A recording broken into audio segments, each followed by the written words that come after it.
and welcome to the Victorious Living Solutions podcast.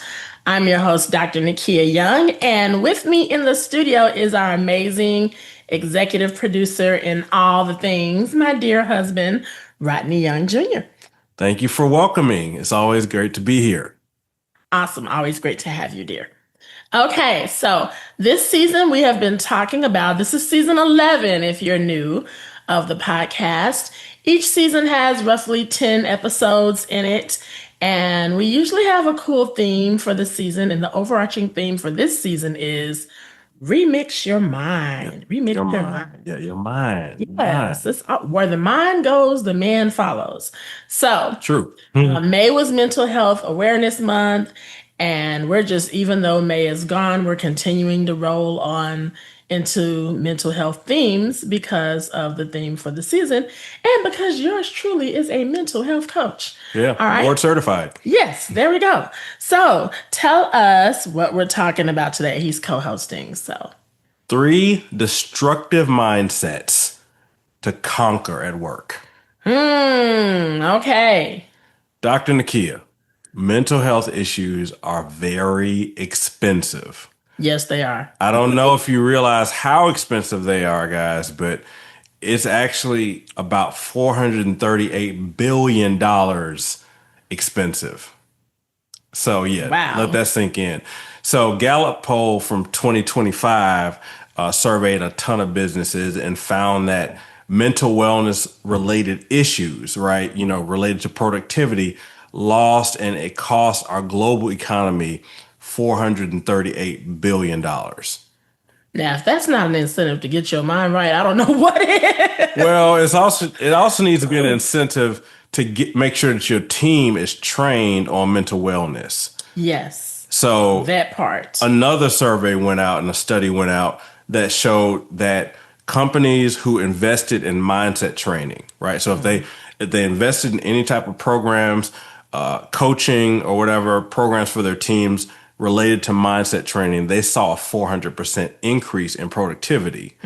And that productivity came because of increased output as well as reduced absenteeism. Yeah, okay. So employees were more engaged, teams were more cohesive, people showed up and they did more just because of the mindset training. Yeah. And I know it definitely matters. And you've talked about psychological safety, quite a bit, right? And how that affects teams. So yeah. I think that this is a real big deal. And, we really need to dig into these 3 mindsets because if you can conquer these in your team, and it really doesn't matter. I mean, you can be a solopreneur who's dealing with contractors.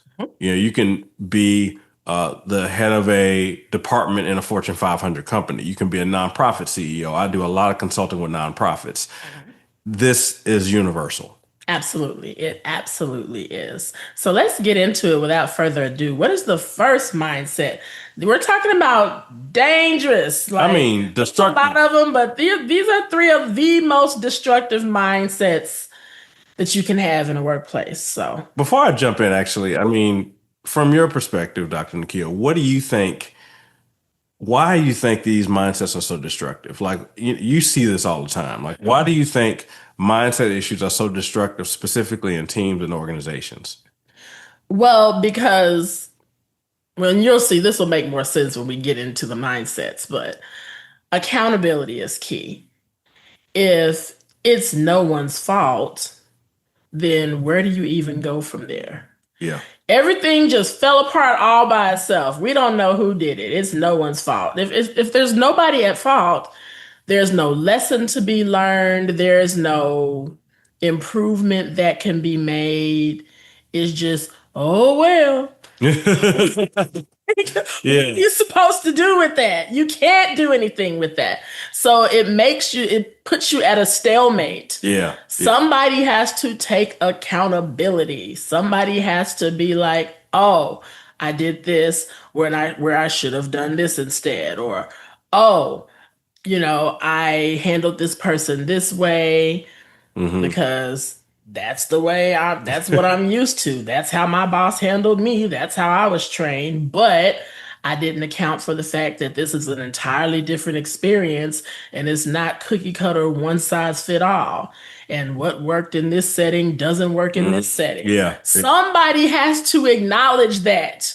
And when people are so stubborn that they're unwilling to acknowledge things, then growth can't happen. And if growth can't happen, money can't be made. And ain't nobody got time for Yeah, that. yeah.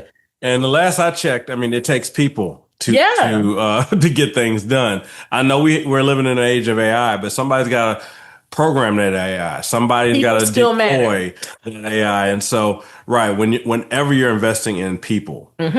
I mean, you're always going to get the best return. Always going to get the best return. So let's get into it. Let's go. All right, mindset number one. I can never be wrong. Now, you just had to pause at that one. Tell me why you paused. I did because, I literally just said it. Like somebody has to be wrong. And there's only one person that could never be wrong, was never It wrong. was me. And I'm sorry. Keep going, keep going. Besides, there's Big Brother Jesus. Okay. So Big Brother Jesus, he is seated at the right hand of the Father. And like, that's him. If you ain't him, you do not qualify for the I'm never wrong. That is nobody down here. We all make mistakes. Like we all make them.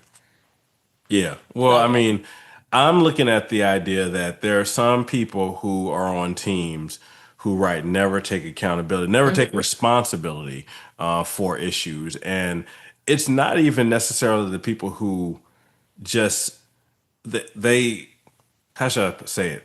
They can't admit it. Yeah. They just can't admit it. Yeah. They may know it's true, and you might know that they know it's true, Hmm. but they can never just say, I'm sorry. That was my fault. I apologize. I take responsibility for that. Hmm. I mean, and that's just a lack of maturity. That's Yeah. what it boils down to. But what is it? But what do you think causes people to have that mindset? I mean, think about this: people who blame shift too. Hmm. That's another way it shows up. I was literally talking to our son about this like yesterday. I was talking about Hmm. blame shifting because I was on my way home and I was running late. And if anybody has ever met my son, he is very on time. And he's he's like 10 years old. And he's like, Dad, it's 5:01. Like where were you at? And I left where I was coming from late, but then there was also a train that Mm, came. And yeah. so I was tempted to tell him, I'm sorry, that train, When truthfully, if I would have just left when I said I was going to leave, I would have beat the train. Mm. So I would have just blame shifted it. So what about blame shifting? People who do that, like why do you think people have a problem admitting when they're wrong? This is something that's baffled me for a long time, to be honest, because Mm. I just didn't grow up like that. I never felt threatened by just admitting like that was my bad. Ooh, baby, that could literally be a whole other episode. I'm gonna try to explain it in as succinct a way as possible, but that Yeah, question could literally fill up a whole other podcast episode. There's a give us couple of something. reasons. There's a couple of reasons for it. There is fear of some people just have fear of confrontation, Hmm. and I never thought of that there could before. be some deep-seated trauma there. If there was a history of verbal abuse, if there was a history of psychological abuse, of somebody in their upbringing was very, very hypercritical and Yeah, yeah. constantly, putting them down, like you never do anything right, or something, Yeah, yeah, something like that somewhere in their yeah, past, to which this is why you should be kind because we all, people are going through things. You never know who's going through something, baby. We all going through something. yeah. So Hmm. nobody has a free pass to just be rude to people. Um Sure, just thought I'd throw that in for sure. $3.99.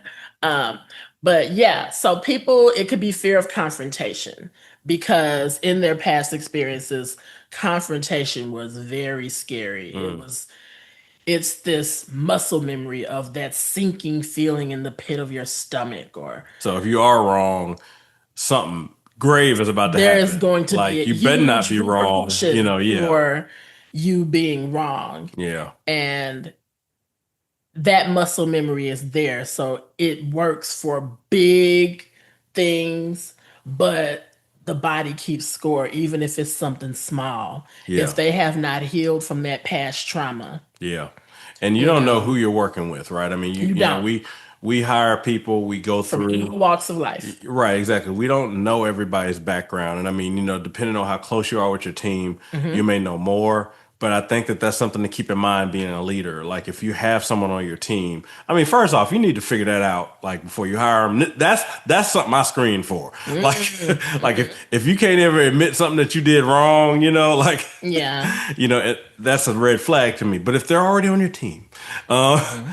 man, be sensitive. I think and then recognize whenever they take a step to even halfway admit it. I know some people, it's just like, they'll just be like, well, I mean, I could have helped a little bit with that.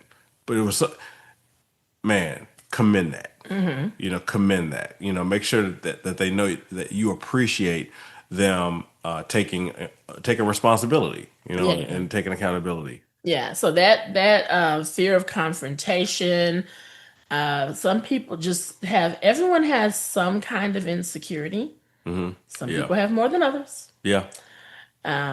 So insecurity Hmm. gets lumped in there. People pleasing, just good old fashioned people Yeah. pleasing. Yeah. Some people Hmm. get so caught up, and again, these are all, they sound separate, but then they also could all be tied together. Yeah. Fear of confrontation because of insecurity, because of people pleasing. Yeah. You Yeah. know, it's Yeah. kind of like Yeah. this rubber band ball. Yeah.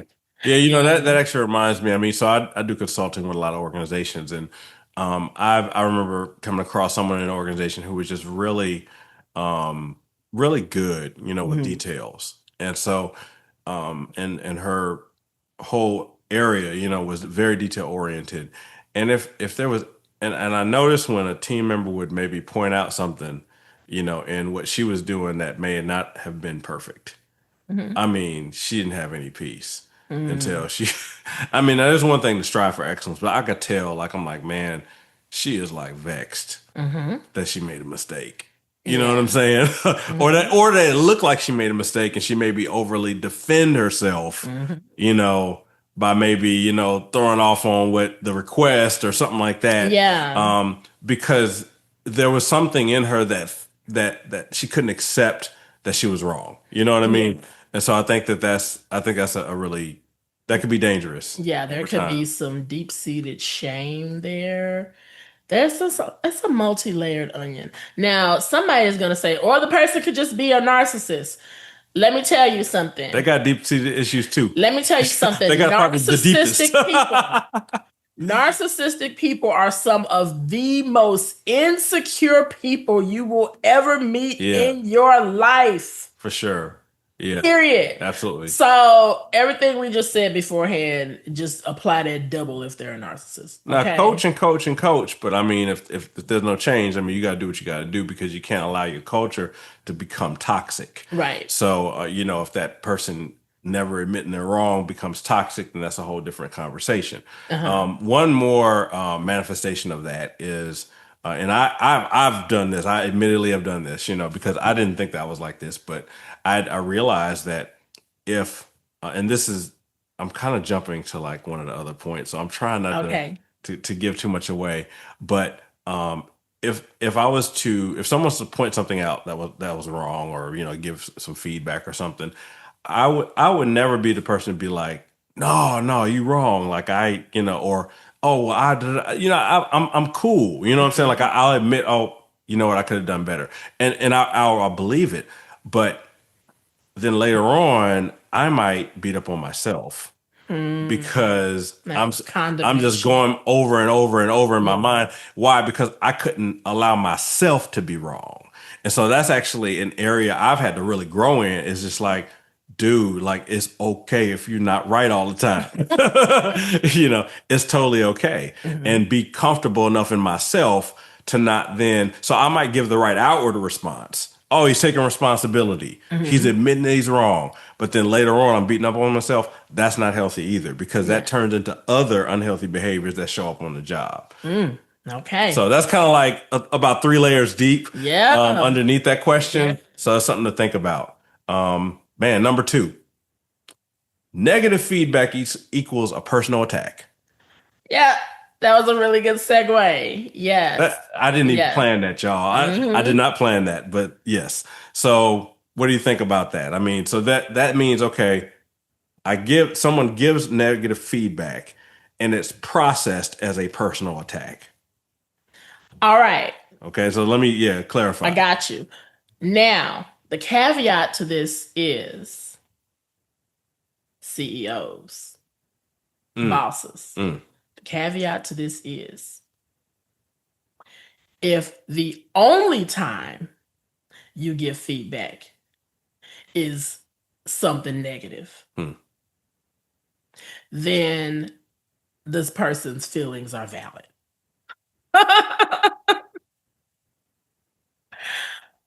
I'm just saying. Sorry. Well, No, okay, sorry. okay. This Well, is what I mean. It's yeah, like yeah, okay. You because clean it up a little bit. because because nobody is doing something wrong all the time, Sure. Okay, right? I get it. That's what I'm saying. Yeah. Nobody's doing something wrong all the time. But if you look over everything they do right, and they do a lot of stuff right, but you never give them praise, you never give them positive feedback. But as soon as they do something wrong, baby, you own it like right on rice. Like you pointing it out, like you got your little magnifying glass. Ooh, you was 30 seconds late to your desk. I mean, like Yeah. that's Micromanaging. yes, Yeah, that's yeah. going to feel like a personal attack. That's why I feel Yep. like you have to throw that caveat in there. So just make sure. Usually when you're giving negative feedback, it's good to start off with the positive and say, I really like how you did this. I really like how you did that, but I see a little area we need to work on, right? Now, okay, It what usually will go over better. But yeah, if yeah. you, so that's what I'm saying. It's Sure. negative feedback does not equate to a personal attack. However, you do have to show empathy and mindfulness and consideration and all the things in how you give negative feedback. Or it's Yeah. going to feel, you can lessen the likelihood of it feeling like a personal attack a lot if you are, mindful in how you give that negative feedback. Gotcha. So if the only feedback is negative, Hmm. then it's easy for it to become processed as a personal attack. Yes. Gotcha. If like every time they see you coming, it's just Oh God. Here they come. What they got to like say if you today? yes, like if you call their name and they just almost want to go, what? Dang. Like what you want now? Sure. Yeah. There could be a sign. There could just a little sign that you need to tell your team positive stuff too Yeah. and not be so nitpicky. I'm just saying. I Okay. agree. Yeah. So, what about if that's not the case? What if you Mhm. got a pretty healthy supervisor, pretty healthy director manager, and they just give feedback? It could be private. It's not even in front of everybody. Mhm. And then all of a sudden they catch an attitude from the person the next Mhm. day. Mhm. Mhm. Um, what about those situations where they're not giving them negative feedback every time they see them? Mhm. They actually do give them praise, Yeah. right? They balance it out, right? They see what they do, they appreciate them, and I'm just like, well, I'm getting attitude for. Mhm. Well, now in that case, that is when it is up to the employee, the team member, to do some soul searching Mm. because there's a reason why that negative feedback rather, impacted you so deeply. And that takes some admitting, oh, I overreacted. Now, how do you even come to that place of awareness? Like, how do you get to the point? What are things that a person can even do to even start to even process these things? Well, on our website, victoriousliving.solutions.com, we have a free downloadable called the Remix worksheet. And that's what this season is named after. And it's just a worksheet for processing feelings and adverse events. It could be some negative feedback that you got. Yeah. Yeah. And I'm always a person to sit with things after they occur. And what happened? What messages did that feed to me? How I feel about it? Getting all of that down, and then taking each of those negative thoughts that the devil is trying to into my mind and putting the word of God on it, right? Yeah. And then just also just having so that framework, the worksheet gives you a whole exercise to go through with that feedback. You may want to even take that to your journal and expound on it a bit more because you could come up with other times you were in a similar situation. Yeah. And that's what the key to this framework Hmm. is processing it right then. Because when you don't and you just kind of, oh, I'm all right, and move on, Mm. spoiler alert, you're not Right. really And it'll come You're back. not really all right, It and will come it'll back. come back. It'll come back. It will come So back. this Yeah. boss, who's amazing, who loves what you do, you know, because you didn't heal from what happened 2 or 3 bosses ago, now he's giving you some negative feedback and is triggering you like, oh, it's gonna be just like last time. Yeah. This is why it's important to not let things pile up. Yeah. And I will say this, like this is why it's important when you, and I know this is the season where people just like change jobs, like they change shoes, be it due to layoffs, be it due to just being a millennial and being like, I ain't gotta take this. I'm out. Millennials don't be playing, boy. We're like deuces. Whatever it is, after you have a negative experience, whether you left on your own or you didn't get to leave on your own, you was forced out. It is important to sit and process that appropriately.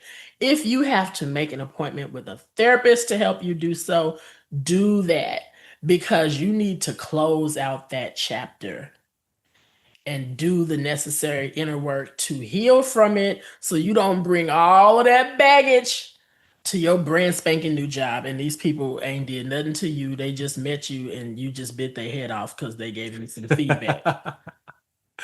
Just saying. Yeah, Just yeah, saying.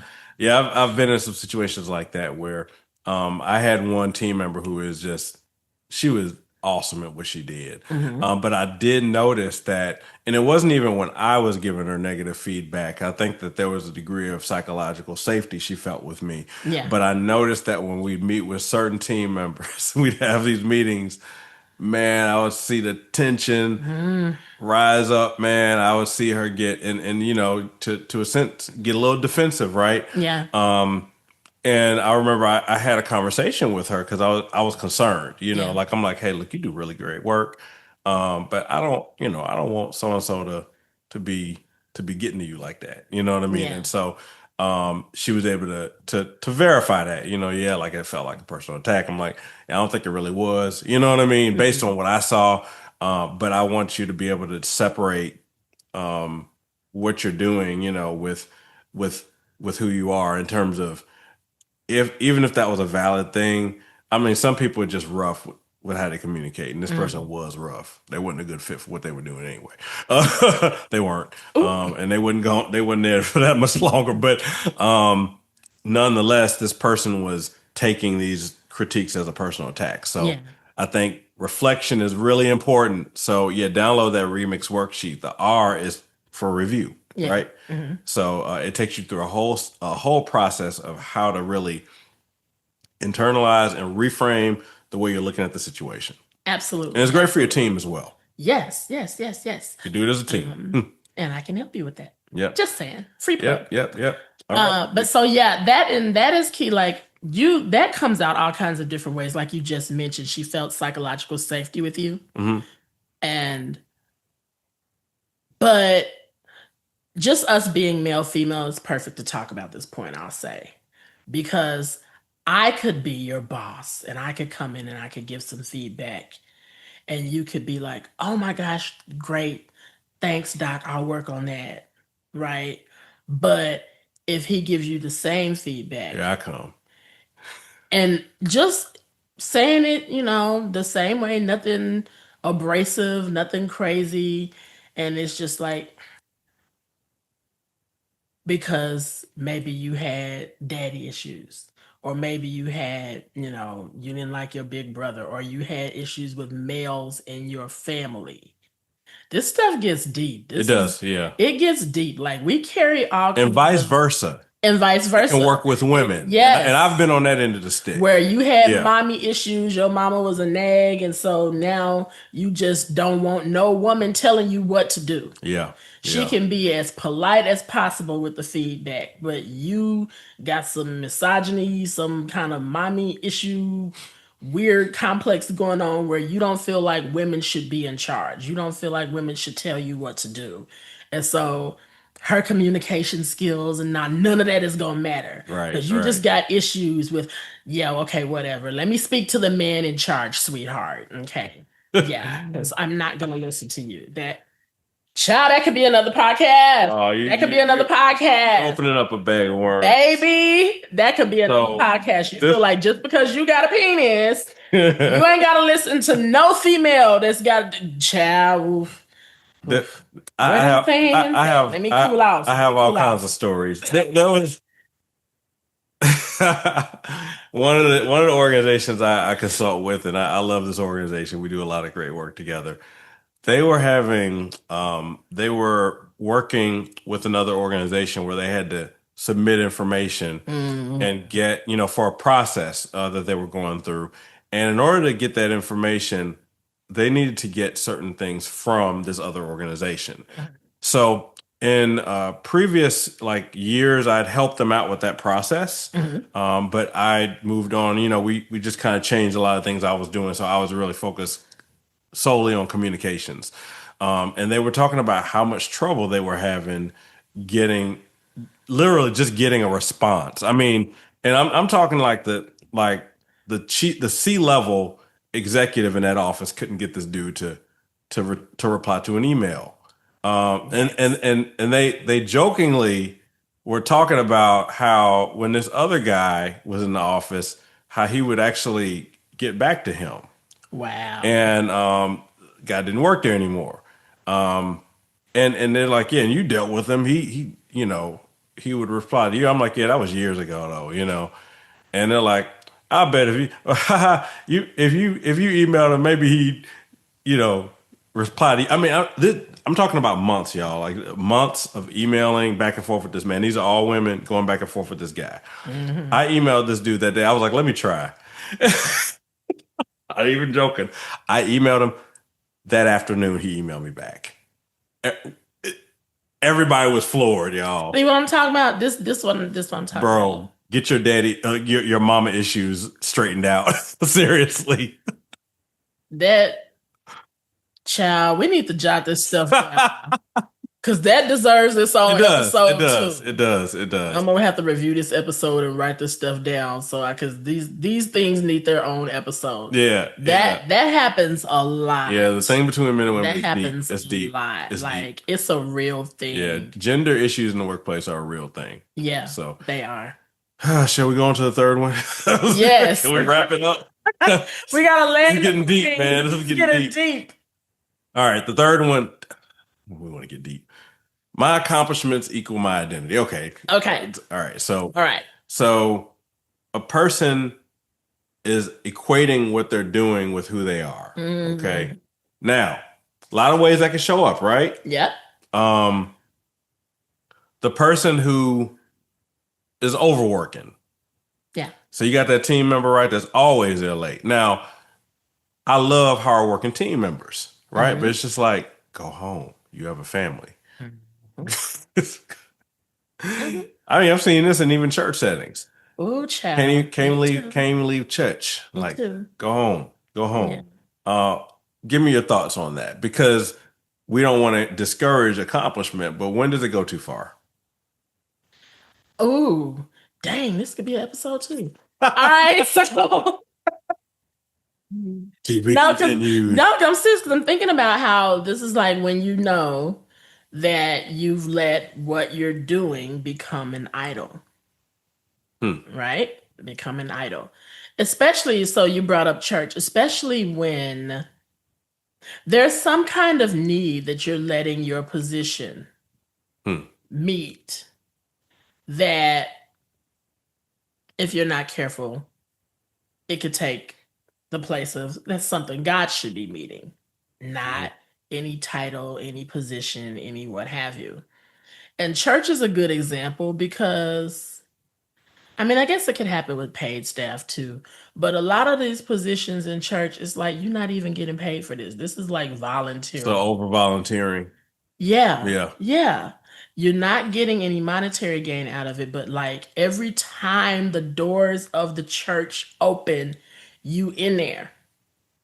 And it looks really altruistic. You're letting that be a supply, Hmm. you know? Like they say, like when people are narcissists, they get Hmm. narcissistic supply of certain Yeah. things. Yeah. Not saying that you're a narcissist if you have this issue. I just thought of Yeah. narcissistic Right. supply. Right. Right. You're getting some kind of supply. Yeah. You're getting It's some sort need of an fulfillment. emotional You're getting some need. fulfillment. It's oh, they need me, Yeah. Yeah. Oh, I have to go help. I have to go do this. I have to go serve. And you can be so busy doing things for God that you ain't got time for God. Yeah. And that's crazy. Like, that's literally crazy. That can happen in a Yeah, religious context. Yeah. it can. You can kind of you can defeat the whole purpose of whatever your faith is by Hmm. doing things for your faith or for your Right. faith It can become for your performative. faith community. Yeah. So but even Nobody got time to be cleaning the whole church, doing everything, doing on this deacon board, on that deacon board, I don't know, on this convocation and that convocation, and I'm going to lead all the solos and play on the drums, and then the rapture come and you still be in there. yeah, Ain't nobody got time for that's that. that's not where you want to be. But God doesn't look at all that outside stuff. He looks yeah. at your heart. Yeah, but Like, even in why a are you doing but this? even in a corporate situation, I mean, when Yeah. you find a person who's overworking, Hmm. and they take what they're doing so seriously, right? Hmm. That I mean, like, and I think these other things that we talked about earlier can be showing up at the same time, right? Yeah. Like, they can never be wrong because if I'm not the best at this, then what am I? You know, Exactly. like who am I? You know, Exactly. I know, and we have a really amazing program called Get Your Mind Right, and one of the things we talk about is identity, Yeah. like knowing who you are in the middle of what you're doing. And I know that a lot of mindset training we do in that program helps people to be able to separate what they do, with who they are. Absolutely. And I always say that it's good to have hobbies and things that you Yeah. do Hmm. that pretty much call you back to who you are outside of your work. Yeah. You have to do that. It keeps you grounded. Everything can't be all work and no play. Yeah. You I, have to have time to, yeah, I'm Dr. Nikeya. I'm, board certified mental health coach, and I do this and I do that. But like, if you strip all of that away, I am a woman who loves God. I'm a daughter. I'm a wife, a very happy wife. Mhm. I'm a mother of three. All of that stuff first. Yeah. First, like if Yeah. all this Yeah. Victorious Living Solutions podcasts, and titles, television appearances, and whatever else, all that goes away, guess what I'm gonna still be doing? Wifing, momming, homeschooling, And loving Jesus above well, all else. well, yeah, Those four things. That's it. That's the core of me. And even outside of those things, yeah. I was gonna say like outside of yeah, wifing and momming, because I wasn't always doing that. right, exactly, 'Cause some women, they let that be the idol. They're like, yeah, I'm gonna just mom, martyr myself on the altar of motherhood, and and then they then just go overboard, and then they end up resenting the kids because they don't have Or anything putting for pressure themselves. on those children to be Living perfect. vicariously through their kids. Right. Yeah, oh, that Yeah. child got to be perfect, got to do all the things. That can be a problem too. Yeah. When you let that become your identity too Yeah. much. Who were you before? That's great. Being a wife and a mom is great, but who were you before that? Yeah. And those are all things that I think can come out too in that remix process. So if you Absolutely. download the remix worksheet and you can just scan the QR code on the screen or click the link in our description, but Hmm. um it helps you to process and start to pull out those thoughts. It does. And of course, there's a much deeper level that you can go with therapy, which I recommend, Hmm. But really, and some people just haven't paused long enough to even think about it. Yeah, I mean, that's true. most of us honestly don't. I mean, I need to spend more time just reflecting and being clear on my identity. And I think it's something that we grow in over time. So, Hmm. yeah, definitely think that if you, but yeah, I don't think in any sense that a person's accomplishment should be their identity No, because those are things that can suddenly stop. absolutely. And Oh, we see that with, what's a good example of that? hmm. Athletes. Oh man. We see Yeah, that with totally. athletes. They actually strongly recommend athletes when they go into retirement to go to therapy Yeah, because they need someone to help them transition yeah, into good old regular, degular, schmegular civilian life again, yeah. because for years they've been the man. They've been traveling here, traveling there. I got to get to do like they've been just putting all this pressure on their body, physical pressure on their body to be able to perform at a certain level. And all they know is going nonstop, doing this training regimen, being here, there, and everywhere. And they have to learn how to wait a minute, who was I before I was an athlete? Yeah, They have exactly. to their kids have to, the whole family goes through the Yeah, transition yeah. because the kids were used to, "Oh, I'm just gonna ask mom, you know, Yeah. like they walk right past their dad and be like, Mom, can I do such and such? He's like, Hey, I'm right here. Oh, sorry, Dad. Because the kids have Yeah. to get used to dad being home again. Dad's been gone for months on end. So the whole family has to kind of Yeah. get used to the new normal. Yeah. And that's like a different example. It also happens with people in service. They have to Yep. reacclimate to civilian Civilian life. life, Yeah. you know. Yeah. So just letting you know, you may not be an athlete, you may not be in the military, but give yourself time to be acclimated to, I don't know, civilian life. You can't have the S on your chest all day, Yeah, and you you know what? know? I think a good thing to do with that, like you were talking about hobbies, putting yourself in environments that are just not related to what you do. Yes, Like it's just healthy for and you. even dare I say, maybe something that you ain't the best at. Like Hmm. if you used to always being the man, or whatever, just try something out you've never done before. You're a beginner. You And know it just what's go, a good one for me? what? Bowling. I'm terrible at bowling. I'm terrible at it. But it's so fun Yeah. to me. Even if my little ball goes in the gutter, I'm just Well, like, I mean, but it also reminds you that you ain't perfect at everything. right. That there's still something you can learn, you can get Hmm. better at.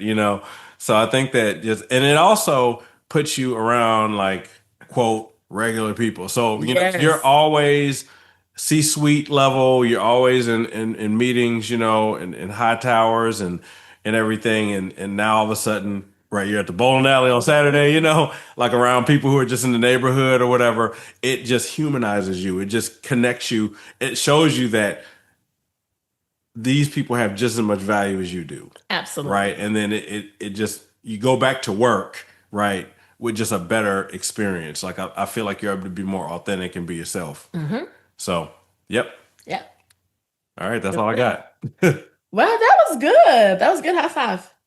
All right. Booyah. All right, you guys. So I hope that this has helped you. If you think of any other really detrimental mindsets to have in the workplace, we picked three just for sake of time. But if you think of any other juicy ones, drop them in the comments section.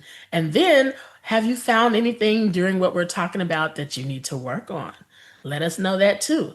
As always, don't forget to like, comment, share, and subscribe. It helps bring awareness and new eyes and ears to our podcast, which we're always trying to do, looking to grow, and all that.